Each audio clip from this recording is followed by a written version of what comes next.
Good morning students. അടുത്തായിട്ട് properties of light എന്നുള്ള topic നമുക്കൊന്ന് നോക്കി നോക്കാം. സോ എന്തൊക്കെയാണ് ലൈറ്റിൻ്റെ പ്രോപ്പർട്ടീസ്, അതുപോലെ ആ കൺസെപ്റ്റിൽ നിന്ന് നമ്മൾ എന്തൊക്കെ നമുക്ക് മനസ്സിലാക്കിയെടുക്കാൻ നോക്കാം. സോ അത് എക്സാമ്പിളായിട്ട് വരുന്നത് ആദ്യം നമുക്ക് സ്റ്റാർട്ട് ചെയ്യുന്നത് ഒരു എക്സ്പെരിമെൻ്റ് ആയിട്ടാണ്. So consider A source of light S. ഇനി ഈ ലൈറ്റ് സോഴ്സിൽ നിന്ന് നമ്മൾ ഒരു slit. So consider there is a slit and another slit.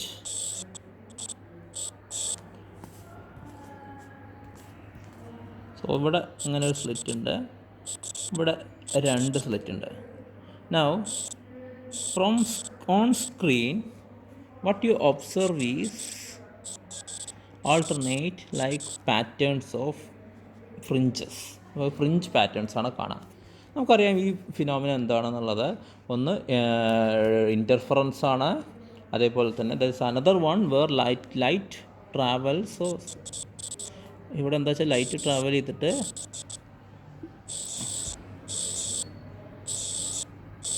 അങ്ങനെയാണ് വരുന്നത്. And there is another phenomenon that is called diffraction where light bends over objects. അപ്പോൾ ഈ ഒപ്പാക്ക് ആയിട്ടുള്ള അല്ലെങ്കിൽ ഇങ്ങനത്തുള്ള ഒബ്സ്റ്റാക്കിൾസിനെ ബെൻഡ് ചെയ്ത് പോകുന്ന ആ ഒരു ഒബ്സർവേഷനാണ്, ഒരു ഫിനോമിനാണ് ഡിഫ്രാക്ഷൻ. സോ ഇത് രണ്ടും നമുക്കറിയാം. സോ നമുക്ക് എന്താണ് ലൈറ്റ് എന്ന് ചോദിച്ചു കഴിഞ്ഞാൽ you can say that it's a wave. But it is also found that കഴിഞ്ഞ ക്ലാസ്സിൽ നമ്മൾ കണ്ടെന്താണ്, light is not exactly as a wave, പക്ഷേ അതിനകത്ത് എന്താണ് ഒരു പാർട്ടിക്കിൾ നേച്ചർ കൂടി ഉണ്ട്. അതായത് light energy light travels as packets of energy.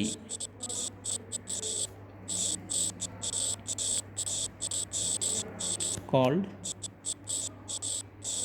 Photon. Okay, so ഇത് അപ്പോൾ എങ്ങനെയാണ് ഇത് രണ്ടും കൂടി നമ്മൾ ഒന്നിച്ച് ചേരുന്നത്? സോ നമുക്ക് ഒരു സമയം വേവും പാർട്ടിക്കിളും ആയിട്ട് എങ്ങനെയാണ് നിൽക്കുന്നത് നോക്കാം. അതായത് ഇൻഡിവിജ്വൽ ലൈറ്റിൻ്റെ ഇൻറ്റൻസിറ്റി കുറവാണ് എന്ന് അസ്യൂം ചെയ്തോളൂ. അതായത് ഓരോ പാർട്ടിക്കിൾസ്, സോ സംതിങ് ലൈക്ക് വളരെ കുറഞ്ഞ് വരികയാണെന്ന് വെച്ചാൽ 1, 2, 3 ഫോട്ടോൺസ് മാത്രം വരികയാണെന്ന് വെച്ചാൽ they will act as particles. പക്ഷെ ഒരുപാട് എണ്ണം വരുമ്പോൾ അത് വേവായിട്ട് പോകും. സോ ഇവിടെ നമ്മൾ പറഞ്ഞത് ഇതാണ്, ഈ വേവിന്, ലൈറ്റ് വേവ്സിന് പാർട്ടിക്കിൾ നേച്ചർ ഉണ്ട് എന്നാണ് പറഞ്ഞത്. Now there was A thought, അതൊരു സ്പെക്കുലേഷനാണ്, അല്ലെങ്കിൽ അതൊരു എന്താ പറയുക, മറ്റൊരു ഹൈപ്പോത്തറ്റിക്കലായിട്ട് വന്നൊരു ഐഡിയയാണ്.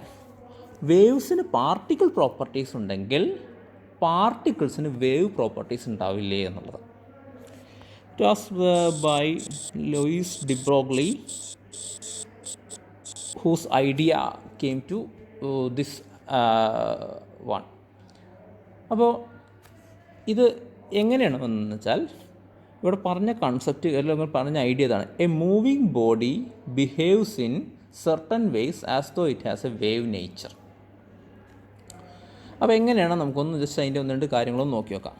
So suppose there is a photon, അതിൻ്റെ ഫ്രീക്വൻസി ന്യൂ ആണ്. അങ്ങനെയാണെങ്കിൽ energy h nu. Okay, and it has a momentum p is equal to h nu by c. നമുക്കറിയാം ന്യൂ ബൈ c എന്ന് പറഞ്ഞാൽ ലാംഡയാണ് അല്ലേ. We know that nu by c is equal to lambda or wave length. Or you can say that the momentum p is equal to h by lambda, or lambda can be written as h by p, that is the photon wavelength.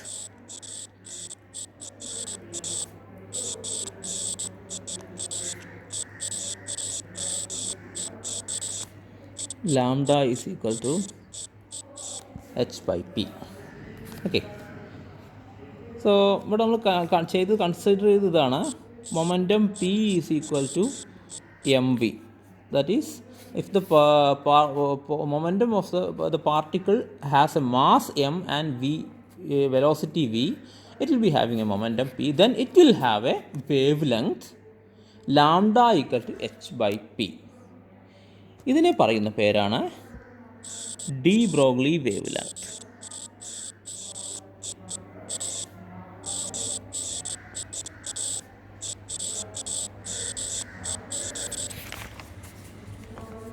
So the de Broglie wavelength lambda is equal to h by mv.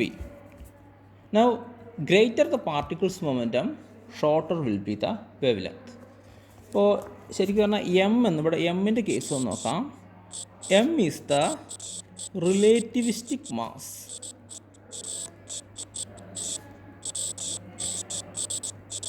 That is m is equal to m0 by root of 1 minus v square by c square. Okay, അപ്പോൾ നമുക്ക് വേണമെങ്കിൽ just ഒന്ന് check ചെയ്ത് നോക്കാം. ഇതിനകത്ത് ഓരോ ഇതിൻ്റെയും waves എത്രയാണ് വരിക, ലാംഡ എത്രയൊക്കെയാണ് വരിക എന്ന് നോക്കാം. So suppose you have A golf ball which has 46 gram weight and velocity 30 meter per second. Okay, അപ്പോൾ ഇതിൻ്റെ ലാംഡ ഇത് എത്രയാണെന്നുള്ളത് നോക്കി നോക്കാം. നമുക്കിവിടെ ആദ്യത്തെ കൺസെപ്ഷൻ പറഞ്ഞാൽ velocity is much greater than c. So ഈ തൊട്ട് മുമ്പത്തെ ഈ ഒരു എക്സ്പ്രഷനിൽ, അതായത് ഈ ഒരു എക്സ്പ്രഷനിലുള്ള വി ബൈ സി എന്നുള്ള ടേം വളരെ കുറവായിരിക്കും. So m can be approximated as m0. That means lambda is equal to h by mv. This is equal to 6.623 into 10 raised to minus 34 divided by 46 gram ആണ് അല്ലേ, 0.046 kilogram അല്ലേ, into 30 metre per second. നമുക്ക് കിട്ടുന്നത് 4.8 into 10 raised to minus 34 meter. That means the wavelength is so small compared with the dimension. So we don't find any wave aspects in its behavior. അപ്പോൾ ഇത് first case, അതായത് ഒരു golf ബോളിൻ്റെ case നമുക്ക് കണ്ടത്. Okay, അടുത്തതായിട്ട് നമുക്കൊരു ഇലക്ട്രോണിൻ്റെ case നോക്കാം. So you will have an electron. ഇനി ഒരു ഇലക്ട്രോണിൻ്റെ കേസിൽ എന്ന് പറഞ്ഞാൽ ഇലക്ട്രോണിൻ്റെ mass M is equal to 9.1 into 10 raised to minus 31 kilogram.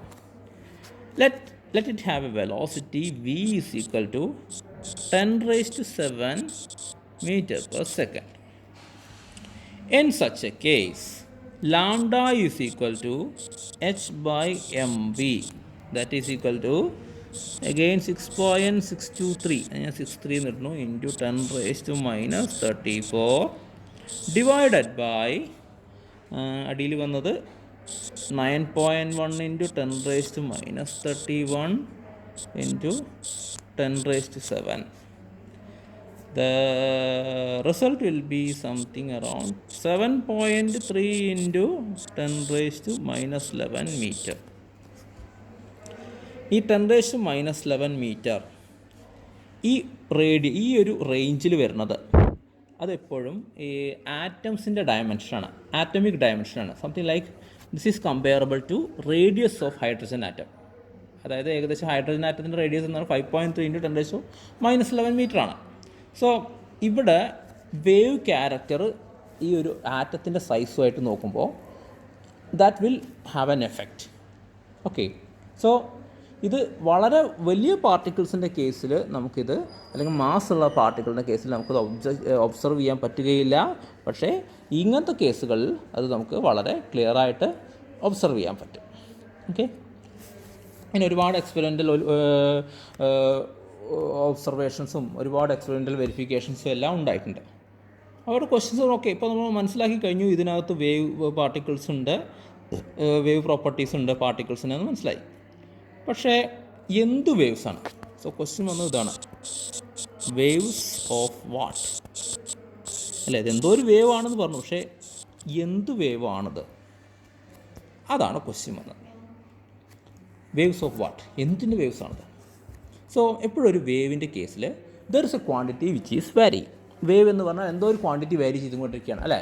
അപ്പോൾ സർഫസിനകത്തുള്ള വേവ്സ്, ഇപ്പോൾ നമുക്കറിയാം സർഫസിലുള്ള വേവ്സ് എന്ന് പറഞ്ഞാൽ വാട്ടർ സർഫസിലുള്ള വേവ്സ് പറഞ്ഞാൽ അവിടെ എന്താ മാറുന്നത്? Instantaneous position.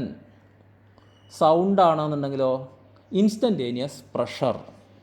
അതുപോലെ ഇലക്ട്രോ മാഗ്നറ്റിക് വേവ്സ് ആണെങ്കിലോ instantaneous value of electric field അല്ലെങ്കിൽ instantaneous value of magnetic field. അതുപോലെ പ്രഷർ വേവ്സ് ഉണ്ട്. അതുപോലെ ഓരോന്നിനും ഓരോ ക്വാണ്ടിറ്റി വേരി ചെയ്യുന്നുണ്ട്. So let whatever be the quantity, ആ ക്വാണ്ടിറ്റി ഞാൻ പറയുന്നു വേവ് ഫങ്ഷൻ എന്ന് പറയുന്നു.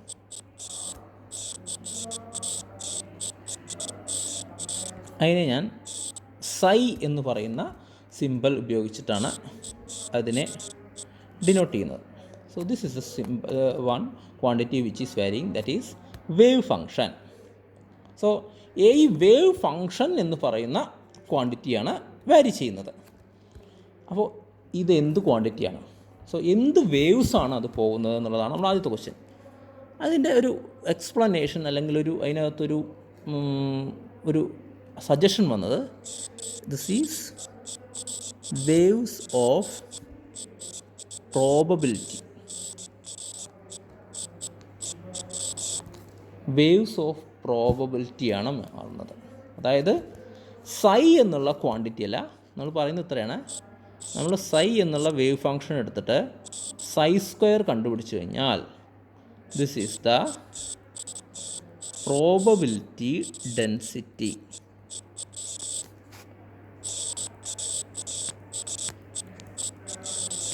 അപ്പോൾ ഡി ബ്രോഗ്ലി വേവ്സിൽ വാരി ചെയ്യുന്ന ക്വാണ്ടിറ്റി സൈ ആണ്. ആ സൈ എന്നുള്ളത് എന്താണെന്ന് ചോദിച്ചു കഴിഞ്ഞാൽ സൈക്ക് പ്രത്യേകിച്ച് ഒരു മീനിങ് ഒന്നുമില്ല. പക്ഷേ സൈ സ്ക്വയർ എന്ന് വെച്ച് നമ്മൾ കണ്ടുപിടിച്ച് നോക്കിക്കഴിഞ്ഞാൽ എന്താണ്? That is a probability density. അപ്പോൾ എന്താണ്? Psi may not be an observable quantity, പക്ഷേ സൈ സ്ക്വയർ എന്നുള്ളത് നമുക്ക് കൃത്യമായിട്ട് നമുക്കത് കണ്ടുപിടിക്കാൻ പറ്റും. സോ ഒരു പർട്ടിക്കുലർ പോയിന്റിൽ സൈ വേവ് ഫംഗ്ഷൻ കണ്ടുപിടിക്കുക, then find out psi square. That is a probability of experimentally finding the body at that point.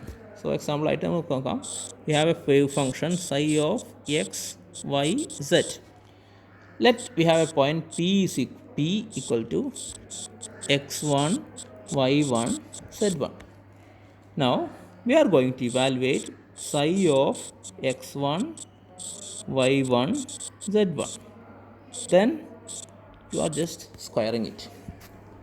നമുക്ക് കിട്ടുന്ന എന്താണെന്ന് വെച്ചാൽ it is the probability of finding that body at that position.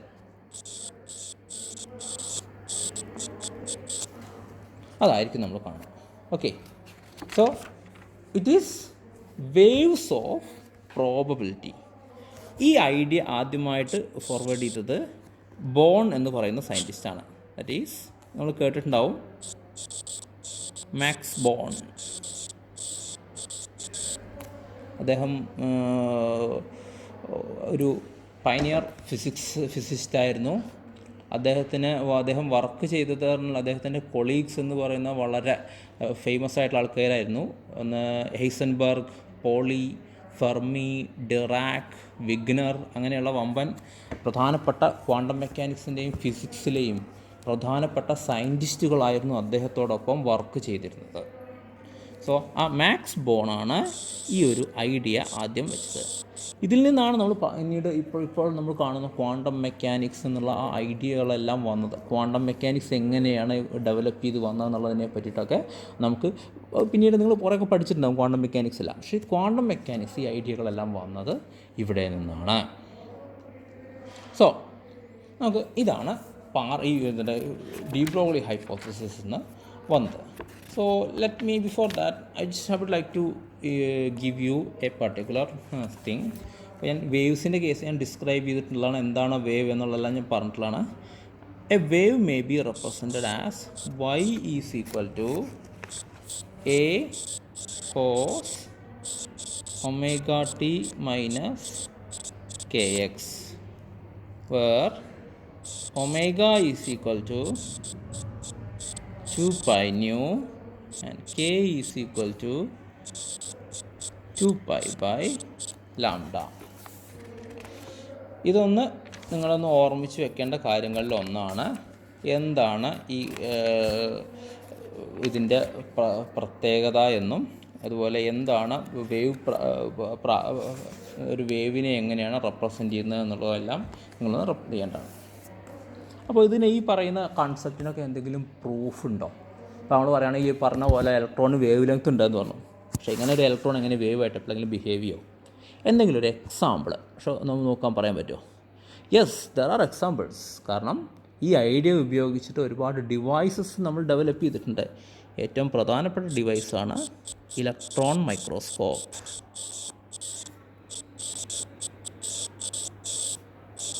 നമുക്കറിയാം electron മൈക്രോസ്കോപ്പിനെ പറ്റിയിട്ട് അല്ലേ? ഈ SEM അഥവാ സ്കാനിങ് ഇലക്ട്രോൺ മൈക്രോസ്കോപ്പ്, TEM അഥവാ ട്രാൻസ്മിഷൻ ഇലക്ട്രോൺ മൈക്രോസ്കോപ്പ്. ഈ മൈക്രോസ്കോപ്പുകളെല്ലാം വർക്ക് ചെയ്യുന്നത് ഇലക്ട്രോണിന് വേവ് ക്യാരക്ടർ ഉണ്ട് എന്നുള്ള അസംഷനിലാണ്. ഇലക്ട്രോണിന് വേവ് ക്യാരക്ടർ ഉണ്ട്, electron behaves as a wave. അതുകൊണ്ട് തന്നെ അത് മാഗ്നിഫൈ ചെയ്ത് നമുക്കതിനെ ഫോക്കസ് ചെയ്യാനും അതുപോലെ തന്നെ അതുകൊണ്ട് നമുക്ക് ഇമേജസ് ഫോം ചെയ്യാനും എല്ലാം പറ്റും എന്നുള്ള, അതിൻ്റെ വേവ് ലെങ്ത് എല്ലാം വളരെ കുറവായതുകൊണ്ട് നമുക്ക് വളരെ ഹൈ ഇതിൽ കിട്ടുമെന്നുള്ള ഇതുകൊണ്ടാണ് നമ്മൾ ഈ ഇലക്ട്രോൺ മൈക്രോസ്കോപ്പ് ആ ഐഡിയയിലാണ് നമ്മളിവിടെ ഡെവലപ്പ് ചെയ്തിരിക്കുന്നത്. So D Broglie wave length എന്നുള്ള പോലെ അതുപോലെ ഡി ബ്രോഗ്ലീസ് കോൺസെപ്റ്റ്സിന് വളരെയധികം സിഗ്നിഫിക്കൻസ് ഉണ്ട്.